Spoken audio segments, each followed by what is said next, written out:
ये मौका देने के लिए मिलता नहीं था और भगवान की कृपा है आज ये मौका मिला है तो ऐसे मोड़ पे मिला है कि जहाँ पंकज शर्मा जी हमारे प्रत्याशी के रूप में उपस्थित हैं। तो हमारी कामना यही है कि जिस कार्य के लिए आप लोग एकत्रित हैं उस कार्य को पूर्ण रूप से मार्ग पर लाने का प्रयत्न किया जाए और पंकज शर्मा को भी दिखाया जाए।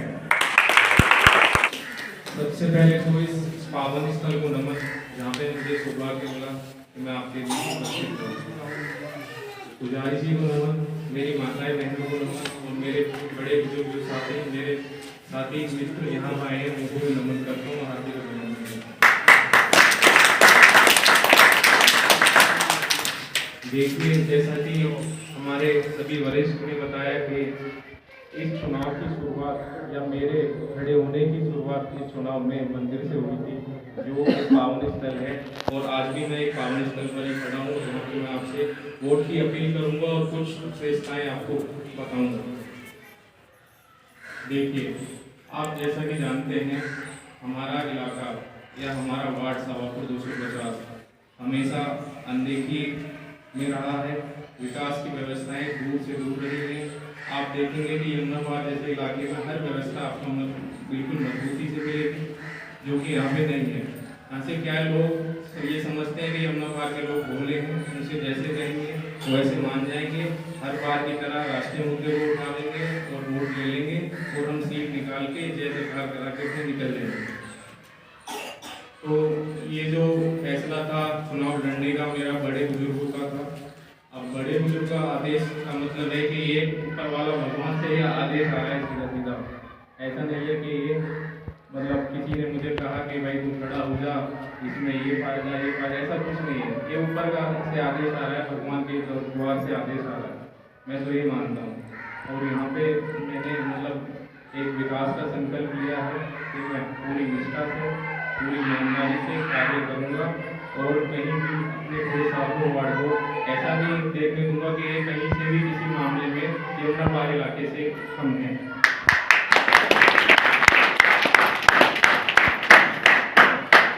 तो हमेशा मैं आपका पूरे वार्ड का सवापुर 250 का सम्मान बढ़ाने का कार्य करूँगा और आपको कभी आगे शिकायत का मौका नहीं दूंगा। यह कोई भाषण की जगह नहीं है जहाँ मैं ऊँची बातें करूँ। ये पावन स्थल है, यहाँ पे भगवान सब जानते हैं मन की बात है। तो मैं बस ये कहता हूँ कि हम भारी से भारी मतों से जीत अपनी सुनिश्चित करें। धन्यवाद करना चाहूँगा और यहाँ सभी बैठे बड़े लोगों को मेरा सप्रणाम और जो मेरे बराबर के हैं उनको मेरा प्यार। सबसे बड़ी बात तो सोनिया बहन हम लोग सभी लोग रह रहे हैं और सभी लोग एक उम्मीद के साथ आगे बढ़ते हैं कि हमें कुछ हमारे गली मोहल्ले में कुछ हमारा अलग हो, हमें अच्छी व्यवस्थाएं मिले, साफ सुविधाएं जो सड़कें हैं, हमारी घरों पर नालियों का जो पानी है वो सही सलामत बाहर निकल जाए, हमारे घर के आसपास कचरा ना हो, हमें डेंगू जैसी बीमारियों का सामना न करना पड़ सके और हम जिस परिवेश में भी रहें वो परिवेश हमारा इतना अच्छा हो कि हमारे बच्चे घर के आसपास खेल कूद करें। क्योंकि हमारे पास खुद रहने के लिए 25 गज 50 गज यही मकान है जहाँ हम अपने घर में बैठ भी नहीं सकते सही से। तो हमें उम्मीद रहती है कि हमारे एरिया में एक अच्छा सा पार्क हो, एक अच्छा सा गली हो और हमारे घरों पे जो पानी का व्यवस्था हो, जो पानी आ रही हो वो अच्छी तरीके से आए। लेकिन जहाँ तक कि आज तक सोनिया विहार में हमने भी बहुत बार प्रयास किया, बहुत बार हमने मौका दिया, अच्छे लोगों को मौका दिया, लेकिन अभी तक हमें उस उम्मीद पे आज तक मुझे नहीं लगता कि कोई भी आज तक खड़े हो पाए। लेकिन आज जब मैं पंकज जी को देख रहा हूँ, इनके बारे में सुन रहा हूँ, तो मुझे एक उम्मीद लग रही है कि एक बार इस बार खास करके सोनिया विहार से जितने भी लोग हैं हम लोग एक बार इन्हें मौका देंगे और इन्हें काफी मतों से विजयी बना करके अपने घरों के आसपास की जो भी व्यवस्था है उसको सुनिश्चित और सुव्यवस्थित करने में इन्हें हम एक बार जरूर मौका देंगे। साथ ही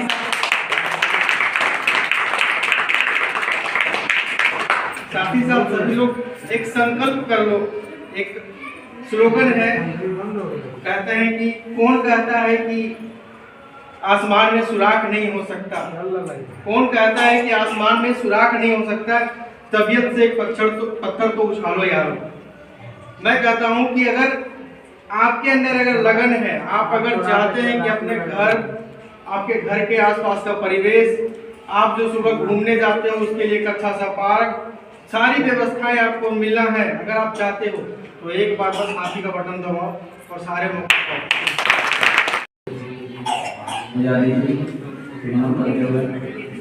यहाँ उपस्थित सभी भाई, सभी बहनें, सभी को मेरा प्रणाम।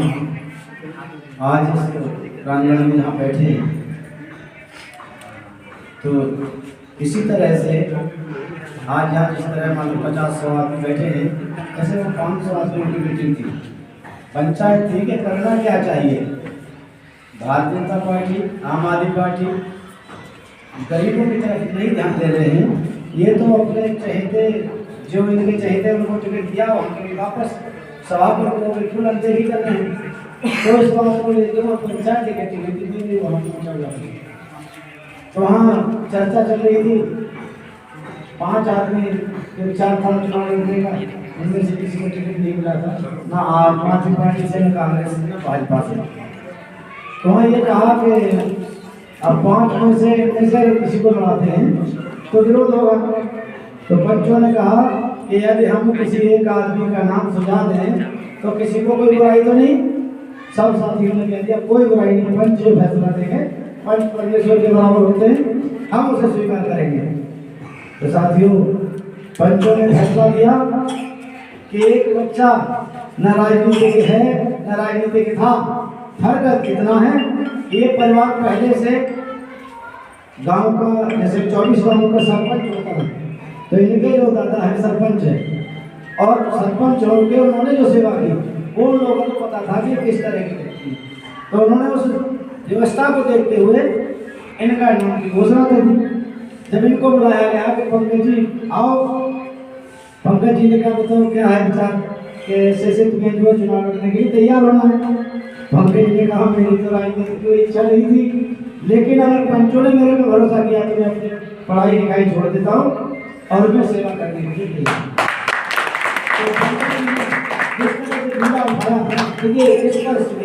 भाजपा और आम आदमी पार्टी की दोनों की सरकार है।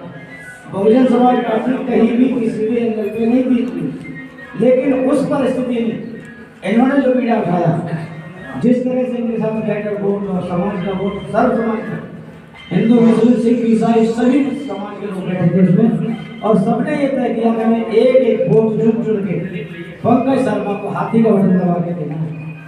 और वो स्थिति ऐसी है वहाँ कि वो सभापुर एक तरफा है, चौहानपट्टी, बदरपुर खादर, अम्बे कॉलोनी, कौशलपुरी और मिलर गार्डन। अब हमारा इधर को ये है कि हमें अगर थोड़ा थोड़ा सहारा मिल गया तो हमारा युवा जीत में बदल जाएगा। जब हमारी जीत होगी तो ये बच्चा इस प्रतिज्ञा के साथ है कि मैं यहाँ पैसे के लिए नहीं आया हूँ, क्यों मुझे टिकट मिला है, बिना पैसे मिला है। मैं आपको तो पार्टी में 1 रुपया भी कोई फंड नहीं गया है। पार्टी ने कहा कि पंचायत ने इसे चुना है निष्ठा ईमानदारी से, तो हम भी इसको चुन के भेजते हैं, आप लोग जाइए और इसे जिता के लाइए। तो पार्टी ने भी अगर 50 लाख रुपये और रिश्वत दे के टिकट लेके आएगा तो क्षेत्र में क्या करप्शन तो पहले तैयार कर दिया। जब 50 लाख मांगेगा तो पहले 50 लाख तैयार करेगा अपने, उसके बाद जो सालों साल से लेने में घर में लगा पड़ा है वो भी पैसा निकालेगा। तो करप्शन तो पहले तैयार है, और यहाँ ना फंड में गया है कोई पैसा, न फेडरल में पैसा बर्बाद हुआ है, सीधा सीधा टिकट और इधर तैयारी। तो और घर से भी सरपंच है जिन्होंने सेवा की है तरीके से, तो उन्हें पता है कि हमें किस तरह से करनी है। तो उसी सिस्टम को देखते हुए परवीन ने बीड़ा उठाया कि मैं जो पंचों ने फैसला लिया उसके लिए तैयार हूँ। आपके हाथ में मेरी जो विराज है, समाज जाने, समाज का काम जाने तो तैयार, तो समाज के साथ है। और मैं आपसे सबसे निवेदन करते हुए कि जिस तरह से उस शिव मंदिर में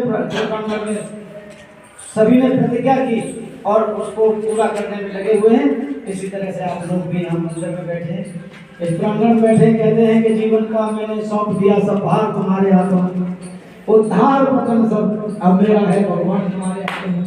तो अब इस प्रांगण में बैठे जीत हार उस मालिक की मर्जी है, बाकी अपना कर्तव्य है करने का, उसे सब करें। और सभी बैलेट पेपर में जो मशीन में चिन्ह है वो 3 नंबर पर है हाथी।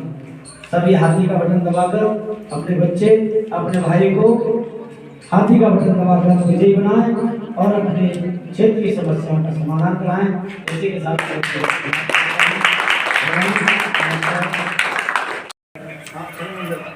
बहुत ही महत्वपूर्ण है और आपसे आशीर्वाद की उम्मीद करता हूँ कि पंकज शर्मा को अपना आशीर्वाद जरूर दें। मुद्दा जो है वो राजनीति का नहीं है, मुद्दा है कि हम किस प्रकार से इतनी गंदगी से निकले। ये ना तो किसी तरह का पीएम और सीएम का चुनाव है, ये हमारी अपनी गली मोहल्ले का चुनाव है और उसमें यदि हम जागरूकता के साथ अपने मत का प्रयोग करेंगे तो निश्चित ही एक अच्छा सा कैंडिडेट अपना निकाल पाएंगे। लेकिन हम एक तरह का फेस्टिवल चल रहा है, झंडे झंडे चारों तरफ है और ये एक प्रकार की वर्चस्व वाली नीति है कि यदि आप ये चाहते हो कि भाई 5 साल के लिए फिर दास हो जाए, 5 साल पहले भी ये था कि भाई मला पार्टी बीजेपी है और उसने कुछ नहीं करा है, तो यहाँ बीजेपी का नहीं रहा, यहाँ हमारी अपनी कमियाँ रही, हम पहचान ही नहीं पाते कि ये है क्या। हमारा एक बटन जो होता है ना, हमें 5 साल के लिए जहर पिला के चला जाता है। तो हमारी अपील है कि आप लोग बड़े ही ध्यान से तरीके से एक ऐसे कैंडिडेट को चुने जो हमारी समस्याओं को ध्यान में रखें और अपील करता हूँ कि आप लोग अपनी बार कुछ ऐसा उचित निर्णय लेंगे जिससे कि हमारी ये समस्याएं छोड़ दें।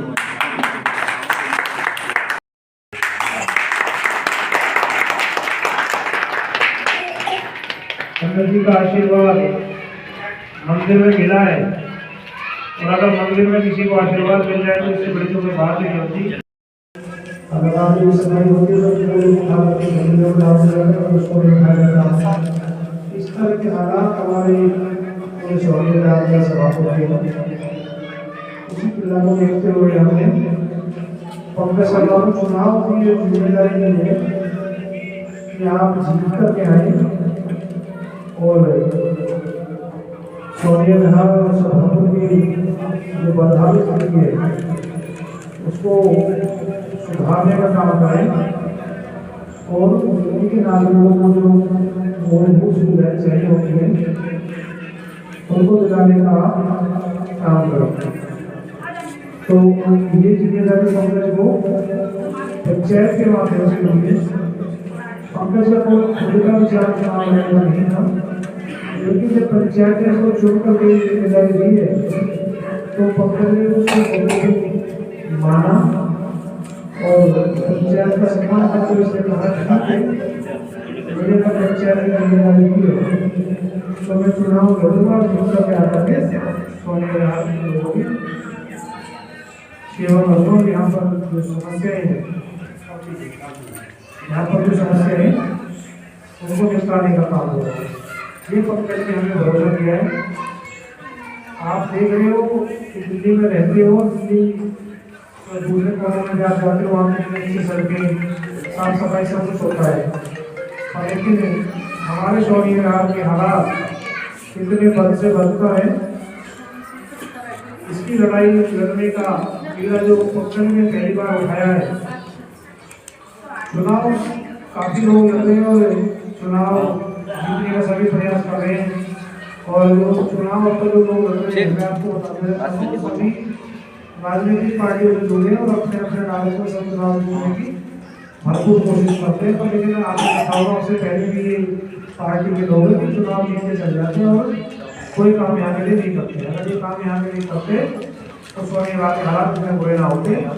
तो इसी सोनिया गांधी की दुर्दशा को ठीक करने के लिए हमें पंकज शर्मा को चुनना है, उसको जिताना है। ये मेरा पूर्ण भरोसा है कि पंकज शर्मा जीत के आ रहे हैं और पंकज ने भी हमें ये वादा किया है कि मैं नागरिकों की और यहाँ पर सोनिया गांधी में रहने वाले लोगों की सेवा करूँ।